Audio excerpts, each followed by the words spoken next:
us that Jesus has already purchased your healing. It's already purchased. It's a gift. If you're a believer, this is your inheritance. This is your promise. This is your right. If you're not a believer, God is so good, he'll heal you too, and then you can join the club. But Jesus has already purchased. I see my job as helping position you to receive that gift that's already ours. And that's what I'm going to do tonight. I'm going to help sort things out, shake you up a bit, just make some tweaks and readjustments. And sometimes it's all it needed to help you just receive, like hot knife through butter. That's how I'm seeing this. So components of miracles. According to your faith, let it be done to you. Okay, so Jesus said this several times throughout the New Testament to people, and especially when he was impressed by people's faith, especially those who weren't Jews. Like, whoa, I'm impressed by your faith. Let it be done as you say. But according to your faith. And so sometimes people's faith levels just needs to be encouraged a little higher, come up to a higher level. Maybe some things need to be let drop. So talking about, firstly, one component of miracles is the power of testimony. In Jesus' day, they didn't have social media, but they had word of mouth and the stories and the testimonies. People would hear a testimony, and in those days, they didn't have the medical options that we have today. So their faith level, their ears would have pricked up at one of the only options of hope they had if they had any type of condition, whether it was mental, physical, or spiritual, or emotional. And so the power of a testimony to bring hope to someone is the beginning of building faith. And then the search for, well, where do I get this? And they're searching for, well, in our times, Jesus. They're searching for the Holy Spirit and that healing that comes. But the power of testimony, it's like a domino effect. It creates other testimonies because people come seeking what you found, and then they're touched, and it goes on and on. And so it's just to shake people up, this question of, do we have greater faith today than the people in the New Testament? That's a question to think about.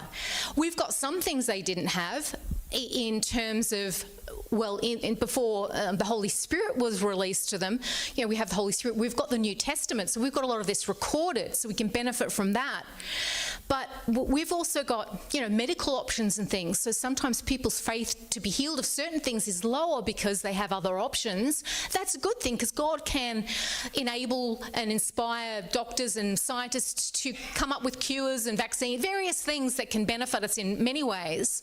But then does that affect our faith in actually believing God for more? And I'm not against doctors or medical intervention whatsoever, because God can work with and around it and fix anything that went wrong and so on. God can intervene and do anything. So never be fretful about, is it a lack of faith if I go to the doctor? No, that's wise. Get yourself checked out so you know what you're dealing with.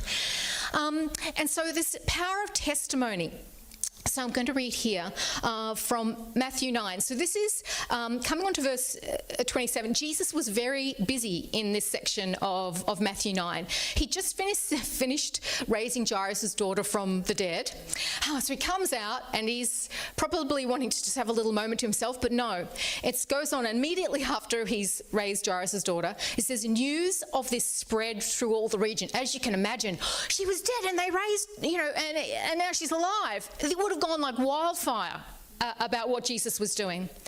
It says, Jesus went on from there.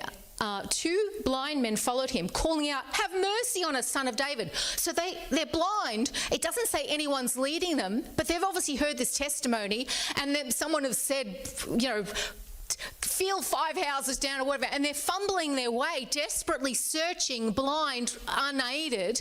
They're desperate, searching for Jesus, and somehow they recognise that he's of the lineage of David. When he had gone indoors, the blind men came to him, and he asked them, "Do you believe that I'm able to do this?" "Yes, Lord," they replied. So he's checking their level of faith, but he's also wanting that declaration of their faith. "Yes, Lord." And they're calling him Lord, so they're giving him honour. They're recognising who he is. Then he touched their eyes and said, according to your faith, let it be done to you. And their sight was restored. And Jesus warned them sternly, see that no one knows about this. So he doesn't want them to testify because he's wanting a little break, I think. But they went out and spread the news about him all over the region. So this testimony, can't stop the testimony, but sometimes he did want it because there were timings in what he was to do. And he didn't want the authorities to be arresting him or him to be driven out of town or before the appointed time. But anyway, he would have known they were going to tell everybody anyway. But the power of testimony and how important it is that, when Jesus has done something for you, saved you, given you hope, that you share that, just it can be quietly, gently with others, because no one can take your story from you. And people can feel how genuine someone's sharing is, but it gives hope to others. It's a seed that the Holy Spirit can use because it multiplies, but it also makes you a natural evangelist. You're just sharing what Jesus has done for you. That is your evangelistic tool, just sharing the testimony. But we see that's what bred the miracles and the faith in Jesus in the Bible, the power of testimony.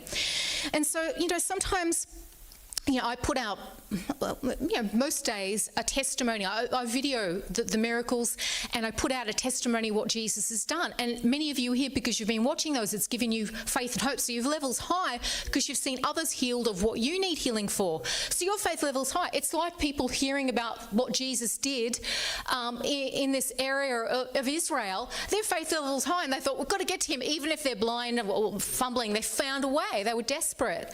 So the power of the testimony there. But we've got social media today.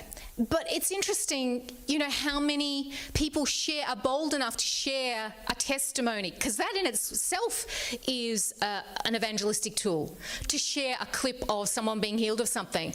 But I can see how many shares there are. And there aren't that many shares on many of the clips. Because people are worried, I don't want to look kooky to my Facebook friends, or it might have ramifications for me at work. The fear of man kicks in. So some people are bold within certain circles and not others. But, there's sort of limitations. But, sharing testimonies, giving hope that way is another way of giving hope to people. So, just considering how shy or how fearful of people's reactions or how embarrassed you are to share these things.